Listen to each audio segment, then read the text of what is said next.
Assalamualaikum warahmatullahi wabarakatuh. Halo guys, sudah lama tidak bertemu, mudah-mudahan pada sehat semua.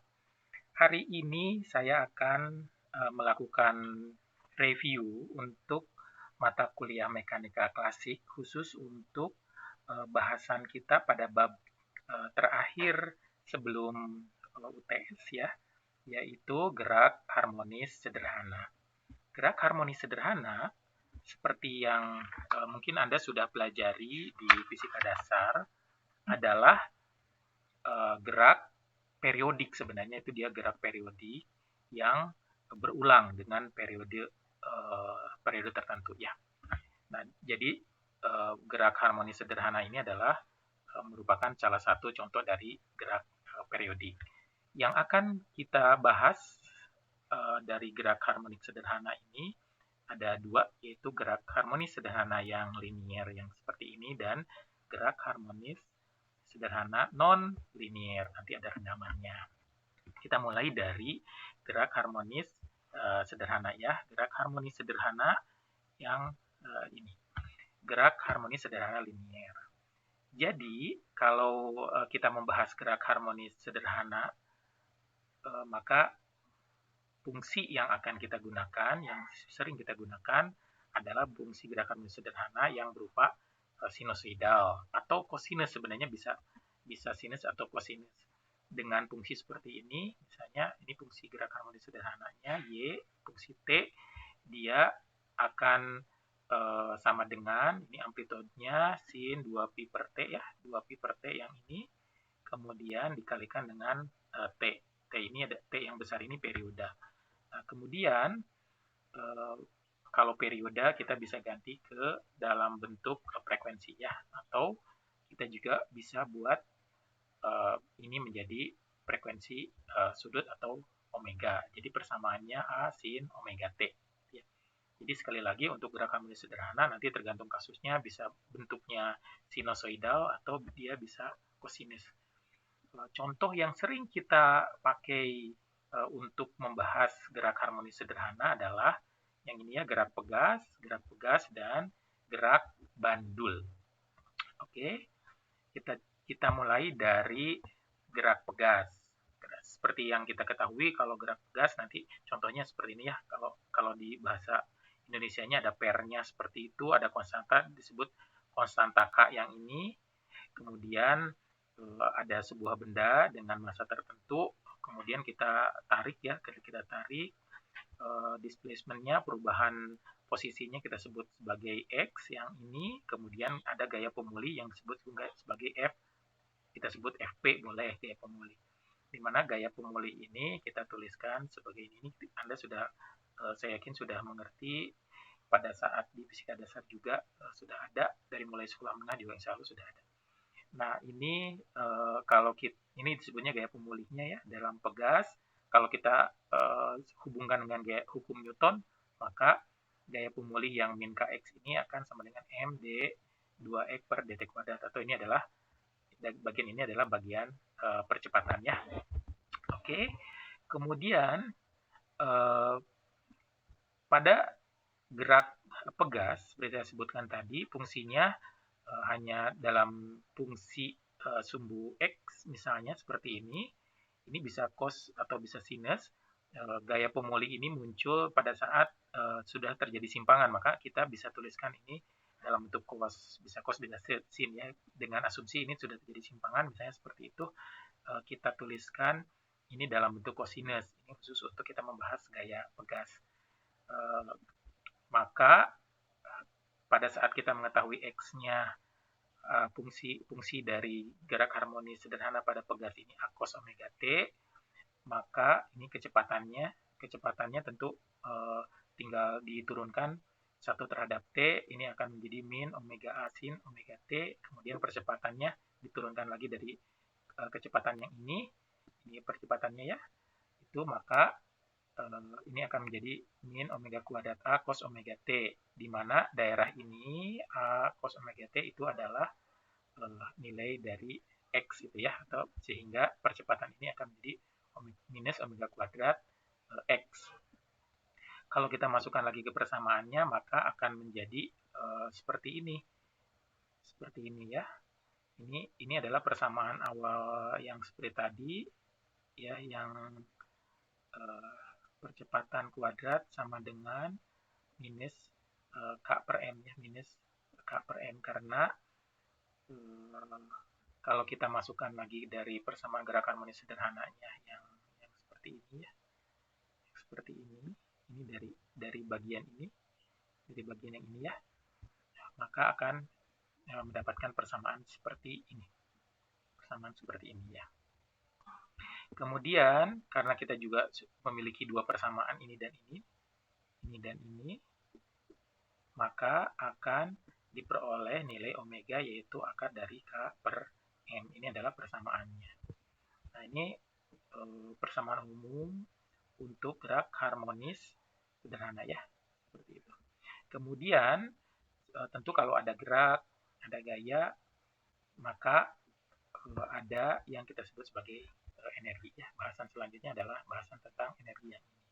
Energi pada gerak pegas ini sebenarnya sama pembahasannya. Ini ada yang disebut sebagai energi potensial di sini ya, energi potensial. Kemudian ada energi kinetik. Nah, energi potensial ini akan sama dengan energi potensial setengah Kx kuadrat X0 ya. Ini seperti amplitudenya lah gitu, amplitudo.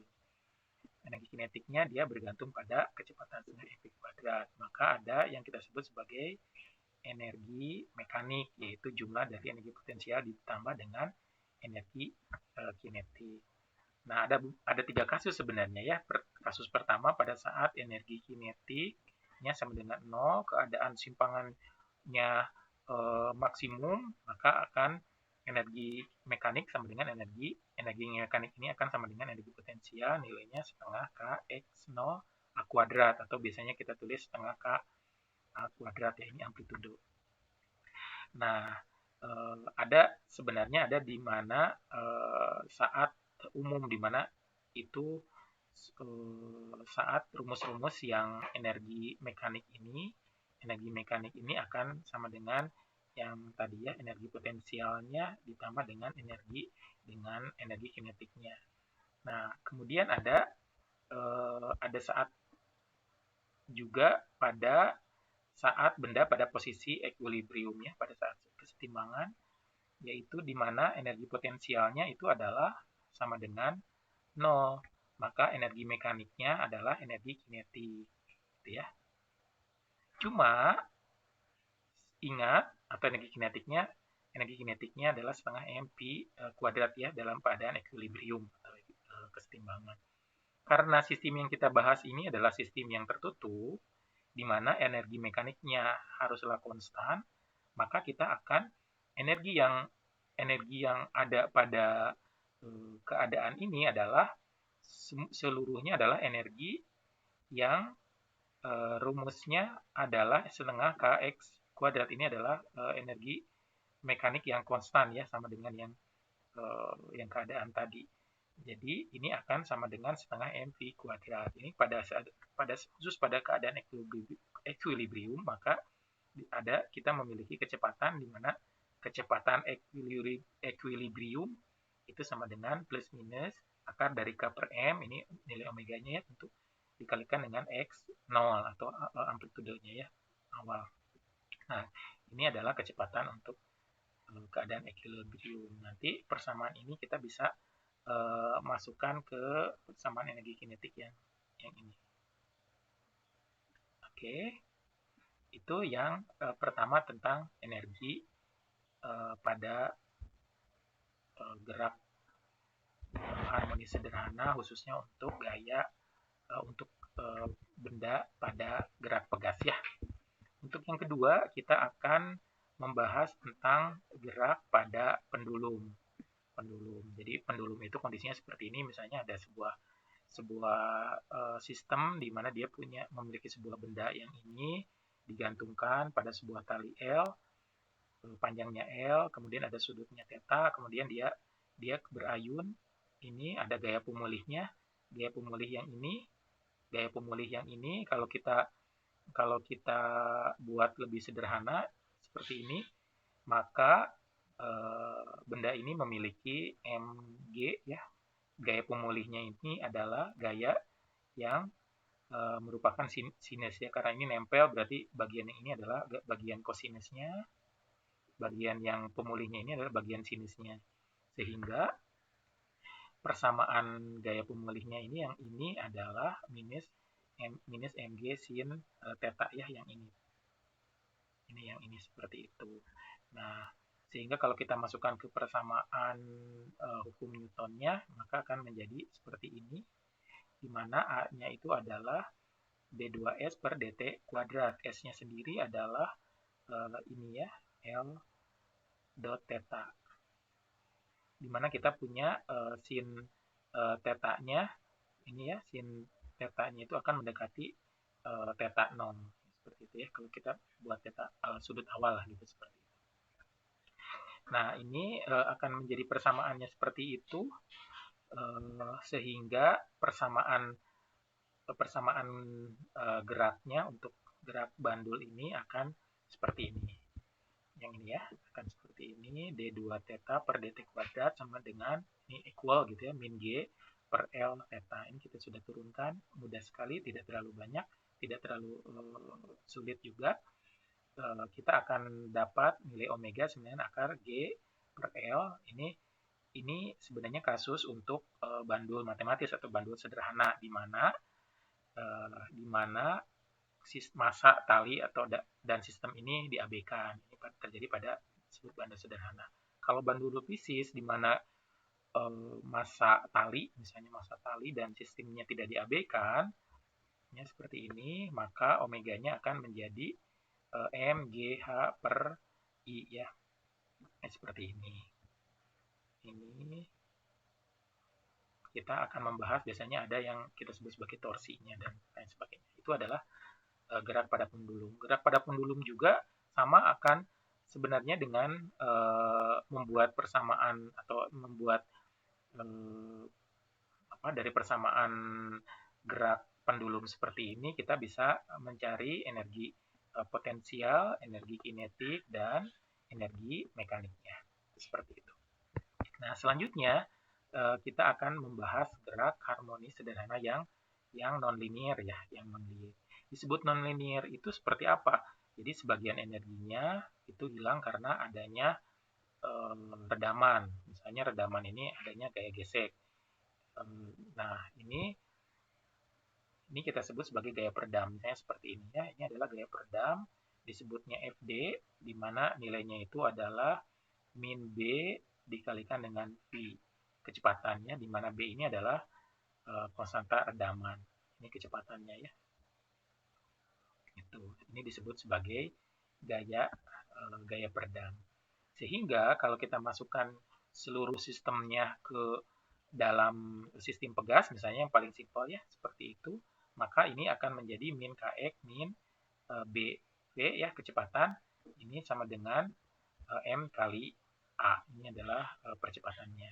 Atau kita bisa tuliskan seperti ini, karena nilai A ini kita bisa buatkan itu menjadi D2X yang ini ya, yang ini. B-nya juga terhadap kecepatan, ini seperti itu, dan K-nya terhadap X, ini pindah ruas, seperti itu, sama dengan 0, ini, atau seperti dalam Pismat, kita bisa menuliskannya seperti ini. Ini titiknya 2, ini untuk percepatan, ini untuk kecepatan, dan ini untuk posisi, sama dengan 0. Nah, solusi untuk persamaan ini akan menjadi seperti ini, X sama dengan yang ini ya, sama dengan XM, ini untuk amplitudenya, ini ada eksponensialnya, dan bentuk kosinusnya. Kalau kita kembali lagi ke persamaan yang ini, kita sebenarnya bisa menyederhanakan nilai dari atau besaran dari B per M yang ini atau K per M, sehingga kita bisa membuat seperti ini. Ini bisa lebih simpel. Ini kita sudah bisa membuat sebuah persamaan baru, di mana B per M ini kita tuliskan sebagai 2 gamma, atau K per M itu adalah Yang ini adalah omega kuadrat, ini kita sudah ketahui ya. Nah, ini faktor peredamannya. Nah, sehingga persamaan yang ini kita akan bisa buatkan menjadi persamaan ini percepatan, ini 2 gamma, ini kecepatan, ini omega kuadrat terhadap posisi. Jadi terhadap percepatan dan seperti itu. Nah, untuk kasus nonlinear ini nilainya akan atau persamaan solusinya akan sangat tergantung pada nilai gamma ya, nilai gamma. Nah, nilai gamma ini adalah nilai di mana dia akan menentukan tipenya. Misalnya yang pertama adalah kita sebut sebagai overdamp. Overdamp itu terjadi jika gamma kuadrat yang ini itu lebih besar daripada omega kuadrat. Atau gamma kuadrat ini lebih besar dari 4 km. Ini sudah ada besarannya ya.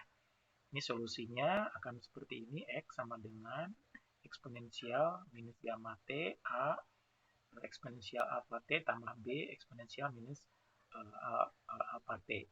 Nah, di mana kita sederhanakan lagi sebenarnya nilai alfanya menjadi gamma kuadrat dikurangi omega kuadrat. Ya, A dan B-nya adalah kondisi awal gitu. Yang kedua adalah critical dump. Itu terjadi jika jika gamma kuadrat sama dengan omega kuadrat atau B kuadratnya sama dengan 4 km. Solusinya akan lebih simple seperti ini ya. Tidak ada nilai kosinusnya, ini hanya ada nilai kemudian A dengan B yang merupakan dia kondisi awal ya, ada nilai eksponensial T. Yang selanjutnya adalah underdamp atau bisa juga kalau di beberapa buku disebutnya damp oscillatory yang ini ya, terjadi jika gamma kuadratnya itu lebih kecil dari omega kuadrat atau B kuadratnya itu lebih kecil dari 4 km. Nah, dia solusinya itu akan seperti ini. Solusinya itu akan X sama dengan C eksponensial minus gamma T ini ya seperti itu cos lambda T min C. Kita ada lagi untuk menyederhanakan ini nilai lambdanya, di mana lambdanya ini adalah omega kuadrat dikurangi gamma kuadrat ini diakarkan ya, diakarkan nilainya seperti itu. Nah, kalau kita gambarkan, sebenarnya ada sederhanakan lagi ya, ada C-nya seperti ini, di mana C-nya itu adalah A kuadrat ditambah B kuadrat diakarkan seperti itu.